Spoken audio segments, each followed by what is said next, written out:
कि वो दिन दूर नहीं है कि जब हम दोबारा मिसाइल्स की घनगरज सुनेंगे, दोबारा देखेंगे अपनी आंखों से कि ड्रोन्स किस तरीके से पाकिस्तान के अंदर जो है भारत की तरफ से आए हुए ड्रोन्स गिराए जा रहे हैं। अच्छा, इस खबर के बाद पाकिस्तान के टेलीविजन ने तो यानी मसल दिखाने शुरू कर दिए और टाउट तो चौराहे के ऊपर खड़ा हो गया ना, पत्थर लेके वो लोगों को पत्थर मार रहे हैं। पार्टी भारतीय जनता पार्टी उसने इसको सेलिब्रेट किया कि ये हमारी इंडियन एयरफोर्स के लिए थर्ड मोस्ट पावरफुल एयरफोर्स होना बड़ी बात है। 1716 एक तरफ जहां देश और दुनिया भर में हर्षोल्लास के साथ दिवाली का त्योहार मनाया जा रहा था, तो उसी वक्त खबर यह आई है कि भारत ने सर्जिकल स्ट्राइक की है म्यांमार पर। तो भारत ने म्यांमार के अंदर एक ड्रोन स्ट्राइक की है, जिसको हिंदुस्तान टाइम्स और द हिंदू रिपोर्ट कर। और ये एक बॉम्ब की तरह है, आप इनको स्टॉप नहीं कर सकते। ये सॉफ्ट पावर, ये दिलों में जाती है, इमोशंस को टच करती है।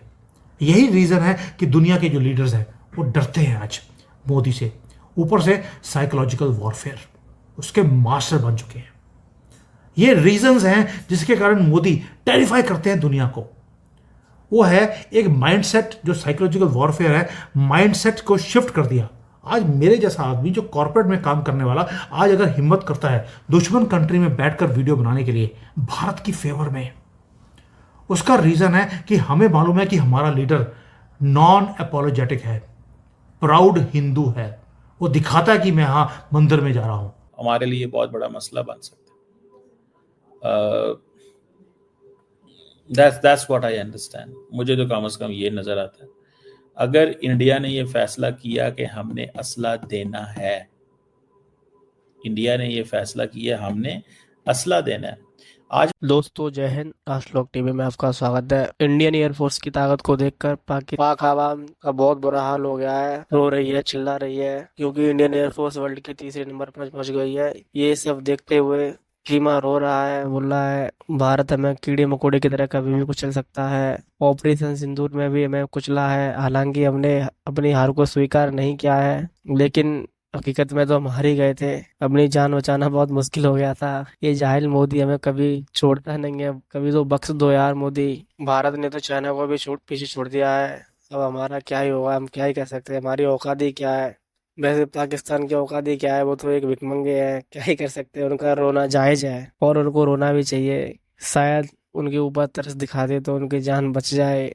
आप लोगों की क्या राय है जरूर बताइए।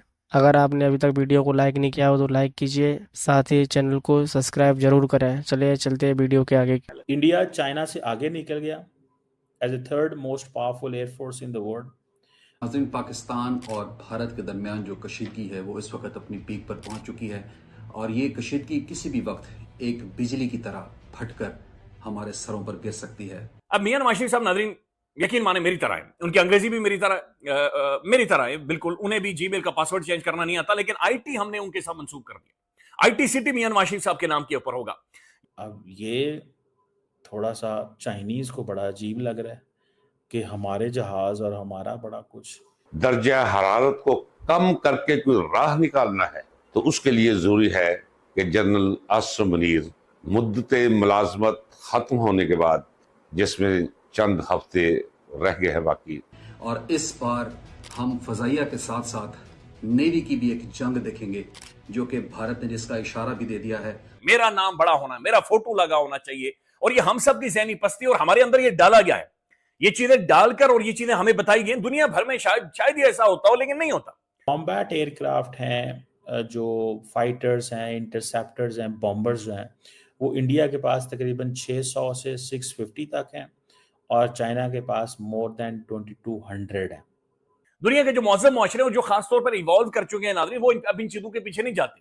वो लोगों को फैसिलिटेट करते हैं, और जो फैसिलिटीज होती हैं वो उनकी रूलिंग क्लास को डिफाइन करती हैं या पॉलिटिकल क्लास को डिफाइन करती हैं। कि मेरे पास इतना फ्यूल है, वो इंडिया वाले अपना फ्यूल जो सा एयरक्राफ्ट भेजते हैं या वो हवाई जहाज भेजते हैं कि जाके उसको पेट्रोल पूरा करो उसका। एक वीक जो वो मिलिट्री थी उसको इनहेरिट किया था 2014 में। मोदी ने क्या किया, अनलिश कर दिया। इनके हाथ बांधे हुए थे, खोल दिए। पूछने की जरूरत नहीं है, ठोको जाके।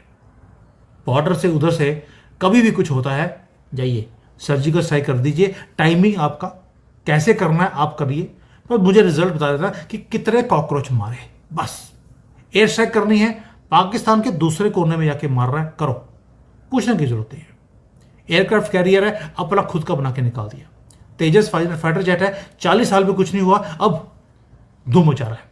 भारतीय जनता पार्टी उसने इसको सेलिब्रेट किया कि ये हमारी इंडियन एयरफोर्स के लिए थर्ड मोस्ट पावरफुल एयरफोर्स होना बड़ी बात है। 1716 एयरक्राफ्ट हैं, 1716 एयरक्राफ्ट।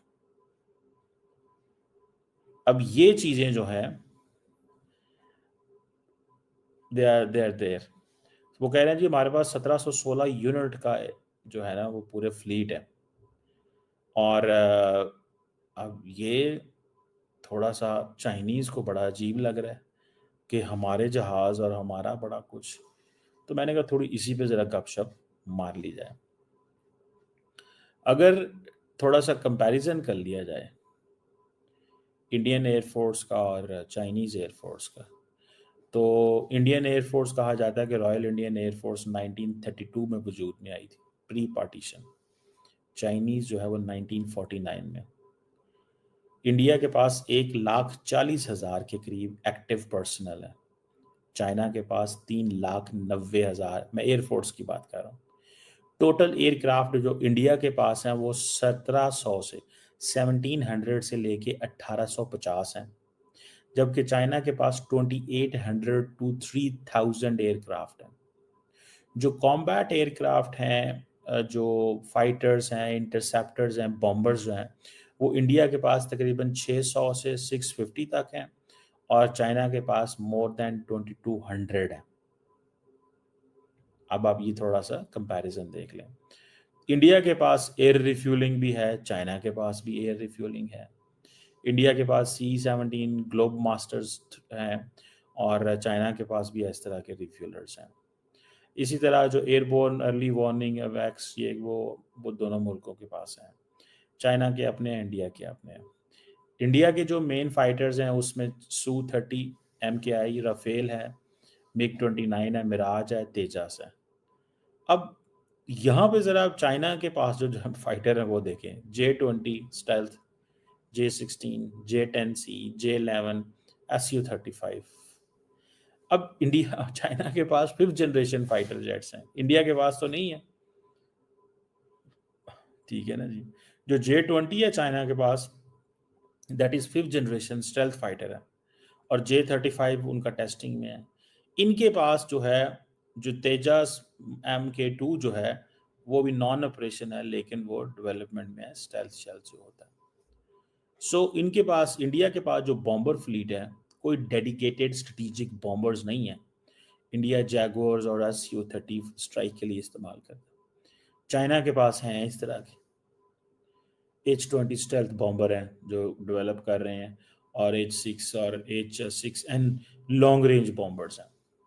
फिर अगर अनमैन्ड सिस्टम्स के पास, UAV के पास आ जाएं, इंडिया के पास इजरायली हेरोन है, इंडिजिनस रस्तम है, US MQ-9B प्रेडेटर्स जो हैं वो हैं।